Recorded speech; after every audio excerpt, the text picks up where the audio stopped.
If you made a list of all the things that make a youth baseball season fun, what would you put on that list? Even though I'm sure every list would have the big things like hitting home runs and winning games off of a walk-off hit, I believe that one thing that could be forgotten on a lot of lists is playing in a tournament. Teams who are fortunate enough to play in a tournament always say that that tournament is the highlight of the entire season. But in order for this to be true, it's the coach's job to make sure that their team plays in the correct tournament. And that's what today's Bullpen Bulletin is all about. I'm giving coaches my top 5 tips on how to choose the perfect tournament for your team to play in, so you can make sure that that tournament is the highlight of the entire season.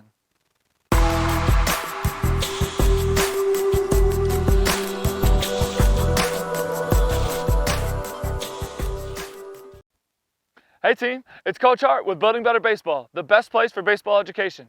Thanks for tuning into today's video. And if you're a youth baseball player or a coach, you've come to the right place. This channel was made just for you. My weekly videos are meant to help you improve in every aspect of baseball.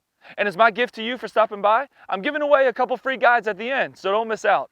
Now, let's make sure that you choose the perfect tournament for your team. Number 1 is you have to answer the questions when and how many. Before you start any research on your tournaments, you have to first answer the questions of when and how many. These answers will sort of go together and they will dictate what kind of tournaments you'll be searching for. The first question of when is asking when in the season do you want to have your tournament? Do you want to have it in the beginning of the season before the first game as sort of like a season kickoff?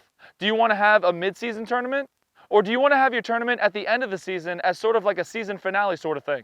All of these are great options. You just have to make sure that you think about this before you do your research. Also, the second question is how many tournaments do you want to play in? For youth baseball, I think a maximum of 3 tournaments is a good number. Any more than 3 and I think you'll be risking injury to your players. 4 or 5 tournaments mixed into a full season of games is too much for young players, especially pitchers. However many you choose, I would try to spread them out evenly throughout the season as best as possible. Also, you have to think about playoffs for your season if there are any. If there's a playoff system for your league, you probably want to avoid a tournament at the end of the season so you can save your players for playoffs. Number 2 is the financial and calendar availability of your families. The second and by far the most important thing to think about when you're researching tournaments is the availability of your families. I'm talking about calendar availability as well as financial availability. Tournaments cost money, and that would be money on top of what they're already paying to play. You don't want to sign up for a tournament that half of your team either can't afford or they don't want to pay for. If you're not comfortable talking about this topic with your parent group, you can go on something like SurveyMonkey and create a survey questionnaire and have your parents fill out the survey anonymously, letting you know what they're comfortable paying for. You also want to check everyone's calendar availability. We all know how crazy life can get, especially if there are multiple kids in a family. Calendars fill up fast, and trying to get 12 families all free on the same weekend seems nearly impossible. I suggest at your preseason parent meeting, have a sheet of paper that goes around where parents can fill out the weekends that they've already booked and they are not available. This will at least give you a little guidance on possible weekends where everyone's free. Number 3 is travel or local. The third thing you want to figure out is if you want to travel to a tournament or you want to stay local. I consider a travel tournament as somewhere far enough where you're going to have to book a hotel for a night or 2. If you can drive to a tournament and then drive back home in the same day, it's not a travel tournament. As I'm sure you know, the financial availability of your families will play a huge part in this decision.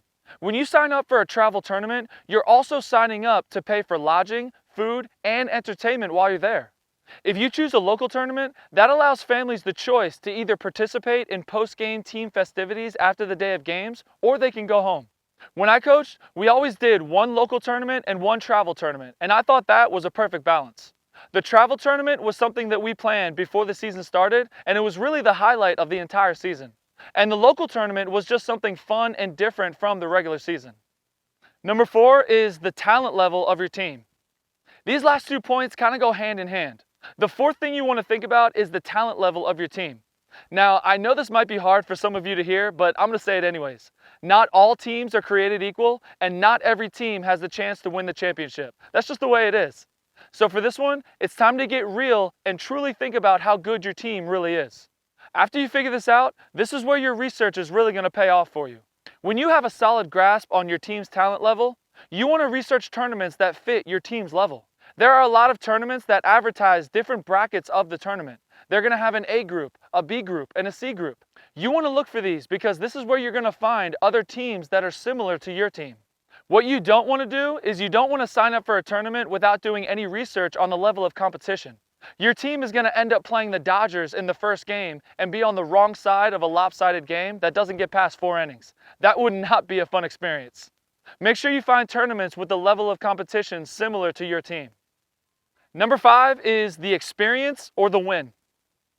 The last thing you want to think about is your purpose for going into the tournament. This will heavily dictate how you manage your lineup and the playing time of your players. There are 2 ways that you can think about a tournament. You can go in for the experience, or you could go in with the intention of winning the whole thing. Now let me explain. I'm not saying it's one or the other. If you're going for the experience, that doesn't mean that you're not trying to win, and vice versa. I'm really focusing on the playing time of your players with this point. If you're taking your team to a tournament and your primary focus is to give your team an unbelievable experience, you probably want to bat as many as you can in the lineup. You probably want to make sure everyone gets a good amount of playing time in the field regardless of their talent level. This could impact whether you win games or not, but that's not your main focus if you're going for the experience. If you're going in with the intention of winning the whole entire thing, that very likely means that some of your less talented players are barely going to play.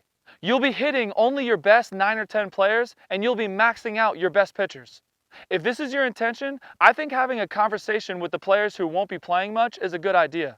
You want to make sure that they have a realistic expectation for the tournament. You don't want them to get all excited about the tournament and then have them confused and angry because they're not playing. Let me know, what tournaments do you have planned for this season? Or what was your favorite tournament experience from previous seasons? I know everyone watching this video would love to hear your story. I have some free guides before we go that I'd like to give you that are down in the description. One of them is a free baseball equipment sizing guide, and it basically explains all the equipment that we use in baseball, but more importantly, it helps you find your perfect size for you. And there's also a free 2-hour practice plan for coaches with 2 practice blueprints, and it helps you organize your practices if you're looking for more efficiency in your practices. Make sure you grab yours before you go. Thanks for spending some time with me today. I hope this video gave you some valuable thoughts and ideas that you can use for planning your next tournament. I'll see you next week for another edition of the Bullpen Bulletin.